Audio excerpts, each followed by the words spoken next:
Nós voltamos, segundo bloco do Questões de Fé. O tema que nós vamos apresentar hoje é sobre Jesus, Jesus Cristo, nosso Salvador. Mas antes, você pode participar pelo telefone 3209-0120, pelo e-mail questõesdefé@tvhorizonte.com.br. Se o sinal da TV Horizonte não chega na sua casa, você pode ver pelo Twitter, @PadreCândido2. Aí você vê ao vivo o programa. E agora nós vamos começar esse segundo bloco com a atração musical do Adriano Fernandes e Lulu Ribeiro, com a música Caçador de Mim, dos compositores Sérgio Magrão e Luiz Carlos Sá. Vamos conferir.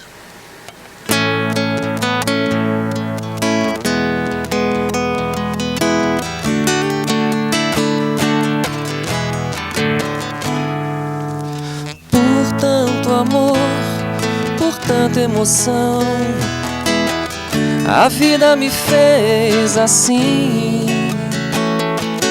Doce ou atroz, manso, feroz, eu caçador de mim.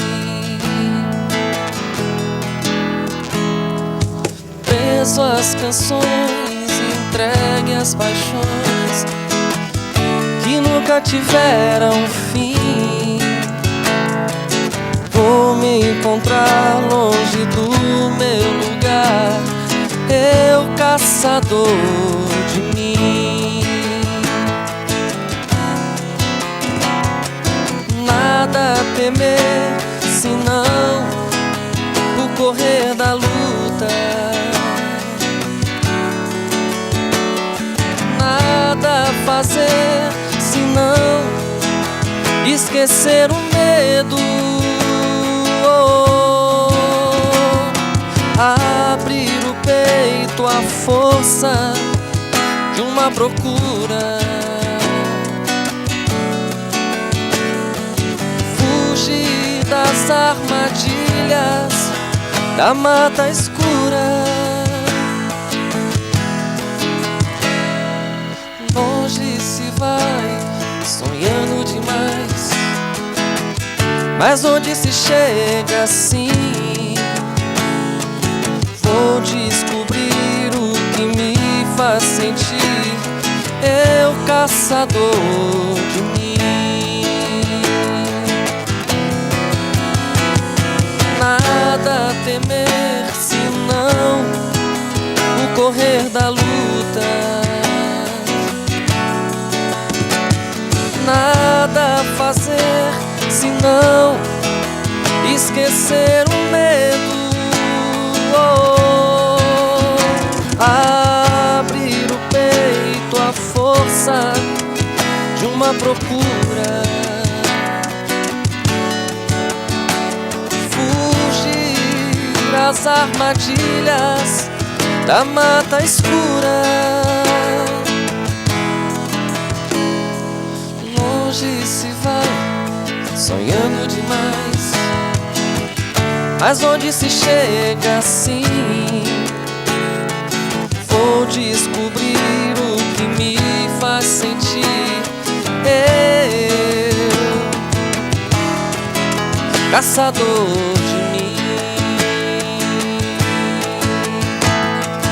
Eu, caçador de mim.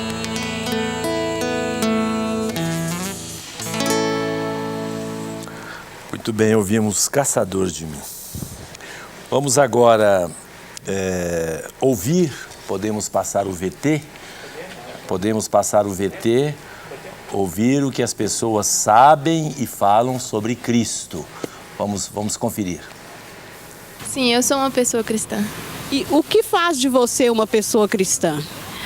Amar Jesus a cada dia. O que você sabe sobre ele?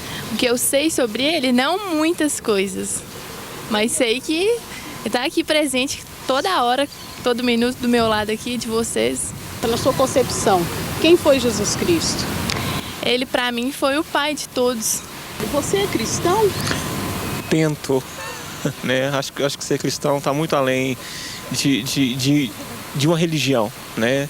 Ele está mais ligado à questão de um comportamento, de como que eu ajo para com o meu próximo, para comigo mesmo. O que faz de você uma pessoa cristã? A tentativa de acerto no bem. Porque eu acho que o que define o cristão nem sempre é ele acertar, né? Jesus sabe das nossas dificuldades, das nossas mazelas. Eu acho que o que ele olha realmente é a nossa tentativa de fazer o bem, de realmente acertar. E o que Jesus Cristo representa para você na sua vida pessoal? Minha vida pessoal, ele é a bússola, né? Norteadora que me indica realmente o caminho correto a seguir. Então vamos a umas observações interessantes dos nossos jovens. Vamos à nossa reflexão. Jesus, Yeshua, significa Javé salva. Jesus é a salvação de Deus para o ser humano em pessoa. Quando conhecemos Jesus e o experimentamos em comunhão, na intimidade do nosso interior, nós mergulhamos na nossa própria humanidade, delineamos os significados mais profundos da nossa existência, da minha existência, e apalpamos o mistério escondido do coração e da alma humana.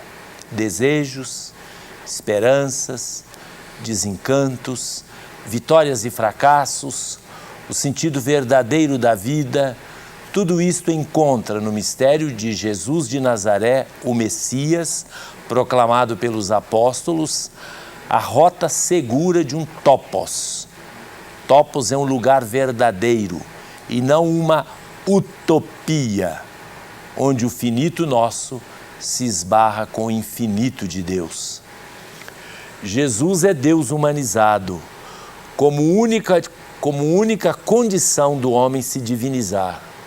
Proclamar que Ele é verdadeiro homem e verdadeiro Deus é consolidar a nossa esperança, o grande tesouro que rasga o véu da possibilidade de um ocaso absoluto e que elimina a perspectiva de uma dissolução do nosso eu nas trevas do não ser. Este não ser pode significar uma vida sem sentido agora, em ato, porque é interpretada a partir da morte como o fim de tudo. Por isso, tanto as Escrituras do Novo Testamento como a Igreja confessam como igualmente fundamental e importante conservar a bilateralidade do ser de Jesus. Ele é Deus humanado, nós chamamos de Cristologia da Encarnação. E Ele é o homem divinizado, nós chamamos de Cristologia da Exaltação. Ambas inseparáveis, ambas complementares. Muito bem, nós temos aqui algumas participações. Temos a participação aqui, a Ruth, do Santo Agostinho.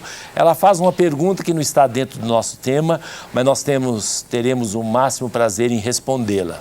Ela pergunta: qual a diferença entre padre secular e padres seculares e padres piedosos? Não é piedosos, religiosos, né? Padres religiosos, e a qual o senhor pertence? Então, primeiro vamos corrigir, não é piedoso, é religioso. E aqui religioso não é no sentido de religião, não. É no sentido de um padre que faz parte de uma ordem ou congregação religiosa. E o padre secular é o padre que pertence, está vinculado a uma diocese. Por exemplo, eu sou padre diocesano, secular. Eu pertenço à Arquidiocese de Belo Horizonte. O meu superior é o arcebispo, é Dom Valmor, naturalmente cercado pelo seu conselho episcopal, o conselho de bispos e assim por diante. Eu não saio daqui de Belo Horizonte, eu não sou transferido para outro lugar. A minha área de atuação sempre será a Arquidiocese de Belo Horizonte.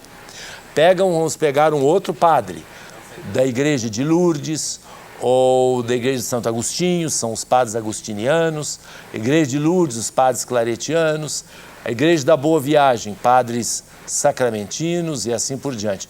Esses padres são chamados de congregação religiosa ou de ordens religiosas. As mais antigas são chamadas de ordens. Por exemplo, os agostinianos, inspirado em Santo Agostinho, que Santo Agostinho fundou uma espécie de comunidade de padres, e daí acabou sendo uma ordem religiosa na igreja, que hoje nós chamamos de agostinianos. Então eles são ordem religiosa, eles têm votos que nós não temos. Por exemplo, eles têm voto de pobreza, obediência e castidade. Nós não temos voto de pobreza no sentido dos religiosos. Que sentido que os religiosos têm que nós não temos? É que pelo voto de pobreza, eles não podem ter a posse de nada. Nada é de posse deles, pessoal. Nem uma caneta, nem um carro, nem um negócio desse aqui, um tablet, nada, nada. É tudo da congregação religiosa ou da ordem. Já os diocesanos não, eles podem ter a posse das suas coisas. Eles podem registrar um apartamento no seu nome, eles podem ter o carro no seu nome, e os religiosos não. Agora, isso não significa que os diocesanos também estejam isentos, como o Papa Francisco tem insistido muito, de uma certa simplicidade de vida. Não podem se confundir com pessoas gananciosas e que querem ter o mundo todo, ficam milionários. Nós não podemos ser assim também. Nós temos restrições da nossa própria consciência e não por causa de um voto. Os padres diocesanos, os padres religiosos, eles têm o voto de castidade, é um voto. Nós não temos esse voto. Nós temos um compromisso de celibato, que não é o voto de castidade dos religiosos. Assim, por religioso, quando peca contra o 6º e o 9º mandamento, ele faz 2 pecados. O pecado contra o mandamento da lei de Deus e o pecado contra o seu voto. Nós, diocesanos e os leigos, fazemos o pecado contra o mandamento da lei de Deus. O pecado dos religiosos contra o 6º e o 9º mandamento naturalmente é mais grave. Agora, castidade, pobreza e obediência não são só coisas negativas, é disponibilidade. Então, por exemplo, o voto de castidade nos religiosos e o celibato para o clero diocesano é disponibilidade para servir de maneira mais qualificada. Assim também como o voto de obediência. Os religiosos têm voto de obediência, fazendo parte da sua congregação ou ordem religiosa. Nós, diocesanos, não.